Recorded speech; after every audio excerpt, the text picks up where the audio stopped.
Olá! O coronavírus parece estar retrocedendo no Brasil, mas as aglomerações das últimas semanas podem resultar em um novo aumento no número de casos, caso não haja uma política de reabertura responsável e organizada. Na entrevista central, quem fala sobre o assunto é o médico e membro do Comitê Estadual do Ceará de Combate ao Coronavírus, Antônio Silva Lima Neto. Nossa reportagem conversou com pessoas que foram infectadas pelo vírus, que relatam a experiência. Eu sou Pamela Oliveira e a Central do Brasil começa agora.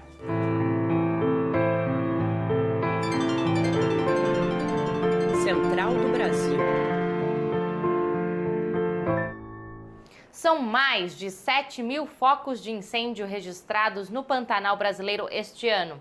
A destruição do bioma traz a morte de milhares de espécies, impacta diretamente na vida das comunidades tradicionais da região, polui o ar com a fumaça e piora as condições respiratórias de quem vive nas cidades. Muitos tentam culpar o tempo quente e seco, mas a responsabilidade deste e de outros crimes ambientais é da política de governo de Bolsonaro e do ministro Ricardo Salles. Camila Piacese traz mais informações. Nacional. As queimadas no Centro-Oeste se alastraram nesse final de semana. O Parque Estadual das Nascentes do Rio Taquari, a reserva mais importante do Cerrado e Pantanal, vira chamas. Enquanto o Brasil bate o recorde nos focos de queimadas na Amazônia, outras regiões do país também veem o seu bioma sendo destruído.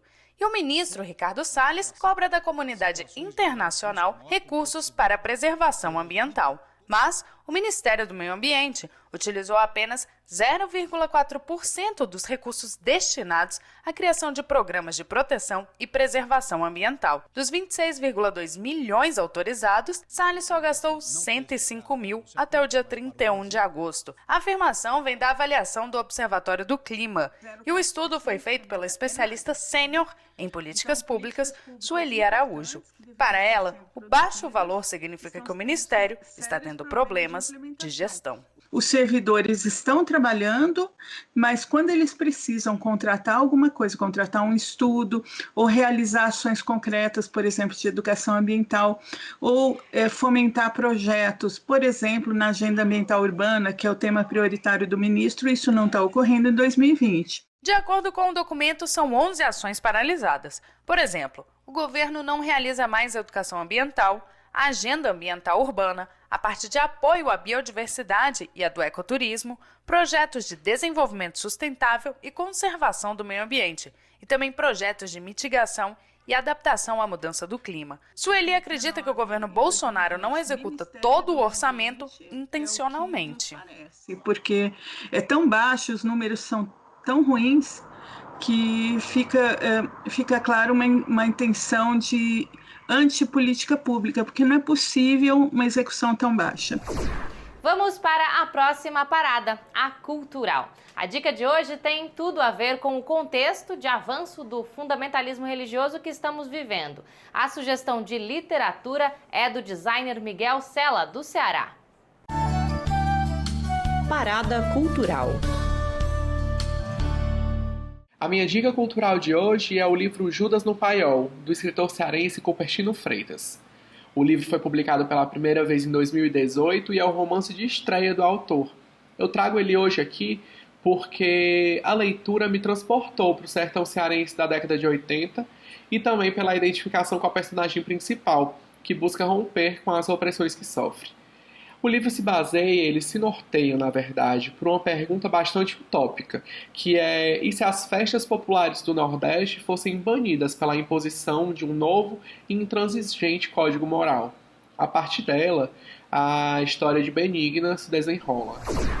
Ultrapassamos o número de 131 mil mortos por coronavírus no Brasil.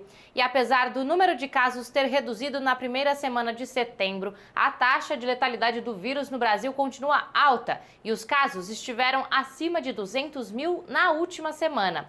O repórter Afonso Bezerra conversou com infectados que contam o que sentiram quando ficaram doentes. Trilhos do Brasil.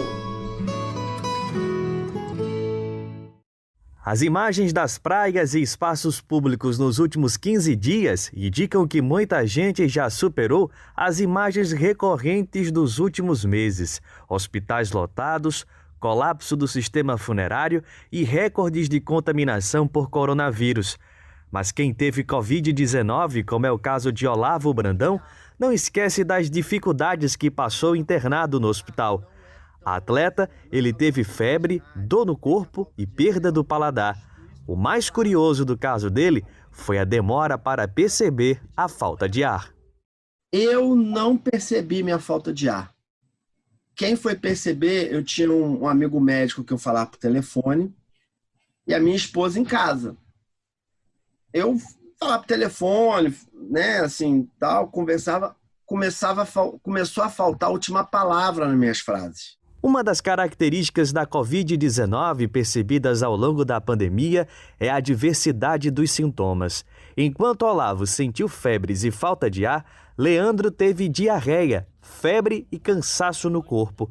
Ao contrário de Olavo, ele cuidou da doença em casa, o que aumentou sua preocupação em relação aos familiares. Os médicos disseram que eu tinha que cuidar, tinha que evitar andar com eles, usar as mesmas coisas que eles usam, né? No caso, eu tinha a minha toalha ali para secar as mãos, fazer minha higiene, meus talheres, tudo separado deles, né? Para evitar que se proliferasse para eles ali o vírus, né? Enquanto Olavo e Leandro tiveram sintomas e precisaram inclusive de ajuda médica, Ranide Mendonça descobriu por acaso que estava com Covid. Assintomática, ela destaca a importância de manter o isolamento social. Eu podia estar sem viver o isolamento social, né? Sem ter tido as condições de viver o isolamento social e sem saber, porque não tinha nenhum sintoma, espalhando o vírus por aí para todo mundo, né? O Brasil mantém cerca de 13 mil novas infecções pelo coronavírus por dia. Sem organização na reabertura, as aglomerações e os deslocamentos crescentes podem fazer voltar o número de infecções por coronavírus. O médico e membro do Comitê Nacional do Ceará de Combate ao Coronavírus, Antônio Silva Lima Neto, fala sobre o assunto com Jonatas Campos. Entrevista Central. Hoje conversaremos com o médico e pesquisador Antônio Silva Lima Neto. Ele é doutor em saúde coletiva pela Universidade Estadual do Ceará e pós-doutor pela Escola de Saúde Pública de Harvard, nos Estados Unidos. E também é membro do Comitê Estadual de Combate ao Coronavírus no estado do Ceará. Professor, agradecemos sua participação. Doutor, a imprensa noticiou o feriado de 7 de setembro com praias lotadas em várias capitais e também não só praias, também shoppings e outros espaços públicos. E a minha pergunta ao senhor é: existem consequências desse relaxamento da flexibilização ou de uma flexibilização sem controle? Eu acho que sim, Jonathan. Eu acho que a gente vive uma situação que é muito heterogênea ainda, né? Você tem momentos diferentes em que a epidemia está se desenrolando nas mais variados estados, inclusive nas mais variadas cidades, regiões. Então, em alguns locais você já passou por um pico importante, você construiu em alguma medida uma imunidade elevada, né, populacional, em outros não, em outros você está em uma tendência crescente ainda, mas de toda maneira, quando você aglomera, tem grandes aglomerações em qualquer lugar onde haja circulação viral, com participantes eventualmente, inclusive de áreas distintas que se encontram, por exemplo, num balneário, numa área turística. Ou seja, você tem a possibilidade de você encontrar o vírus, encontrar ali um grupo mais suscetível e eventualmente provocar o que a gente chama daqueles surtos localizados, que foi mais ou menos o que foi visto agora nos balneários espanhóis, né? Em Ibiza, foi visto isso em toda aquela região das Astúrias, foi visto isso também no retorno de turistas, por consequência, tanto a Inglaterra como a própria França. Ou seja, é um aglomerado de pessoas de regiões diferentes onde se encontram e eventualmente não obedecem, né, o rigor da necessidade do isolamento, do uso da máscara, sobretudo quando você está falando de aglomerações em praias, etc. Doutor, e o tamanho territorial do Brasil ajuda ou atrapalha esse tipo de evento, né, que é esse tipo de contágio com pessoas de locais diferentes? Pois é, no caso do Brasil, a gente vivenciou algumas semanas atrás, né, alguns meses atrás, um fenômeno, né, que era um fenômeno realmente esperado, né? É muito difícil, de fato, quando a gente não tem uma coordenação nacional robusta de resposta, você não consegue ter uma dimensão, um olhar mais abrangente para o território nacional como um todo, que vivia momentos distintos da epidemia, né? Então, o que você me perguntou, é bom ou é ruim? Na verdade, quando você tem um país de dimensão continental, é esperado que uma epidemia dessa magnitude, dessa importância, viva momentos distintos e que você se prepare, porque você sabe que vai haver o deslocamento. E, de fato, a gente passou por muitas semanas com um platô muito elevado, né, de mortes, de casos, e agora, de fato, depois que a história seguiu seu rumo natural, é que a gente começa realmente, parece que haver um decaimento importante em praticamente todas as regiões, com algumas exceções e estados, né? Doutor, o senhor falou da falta de uma coordenação central para combater a pandemia. E eu queria lhe fazer duas perguntas a partir dessa sua afirmação. Uma, a população já normatizou a presença do coronavírus e das mortes no seu cotidiano? E segunda pergunta, dentro da mesma pergunta, qual a responsabilidade do presidente Bolsonaro nisso? Infelizmente, pode ter ocorrido essa normalização, né? Normalizar o evento morte, né? O evento fatal, normalizar a ocorrência da doença. Depois de tantos meses, e algumas cidades, em muitas cidades brasileiras, com grandes desigualdades, onde o evento fatal é muito mais frequente, né? Seja pela violência, seja pela dificuldade mesmo de acesso, seja pela maior vulnerabilidade, né, epidemiológica em geral, tende-se a normalizar algo que não era para ser normalizado. A responsabilidade do presidente da República e do governo federal foi não ter dado o segmento a um trabalho interessante, né, que vinha sendo feito, inclusive com participação efetiva de alguns pesquisadores, epidemiologistas, servidores públicos, naquele início, né, com o ministro Mandetta, onde você tentou dar uma resposta robusta, como foi dado, inclusive, na época do Zika vírus.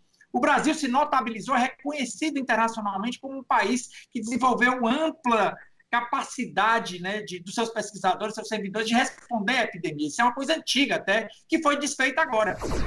Para garantir a sobrevivência da população e mínimas condições para viver diante da profunda crise brasileira, é preciso traçar novos caminhos após a pandemia. Os crimes ambientais e a destruição de ecossistemas que se revelam na gestão de Bolsonaro vão contra esse bem viver. Tatiane Ribeiro, que faz parte do projeto Brasil Popular, traz considerações sobre a mineração para pensarmos um desenvolvimento nacional que preserve a vida. Novos caminhos.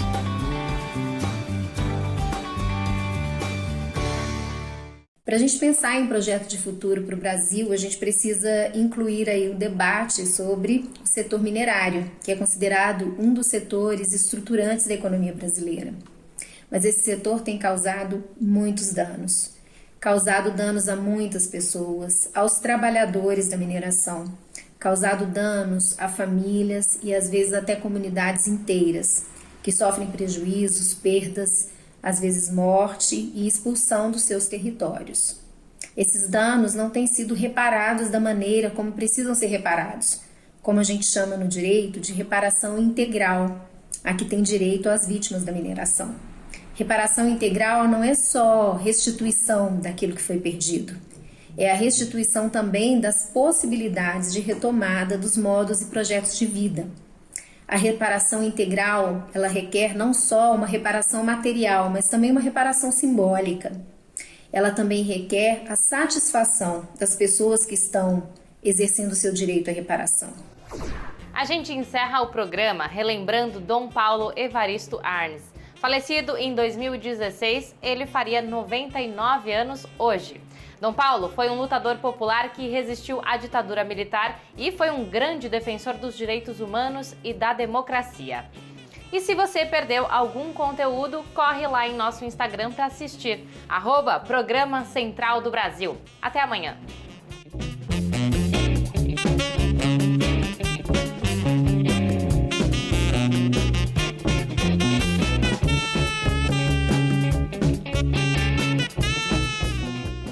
Central do Brasil, a rede de comunicação dos movimentos populares.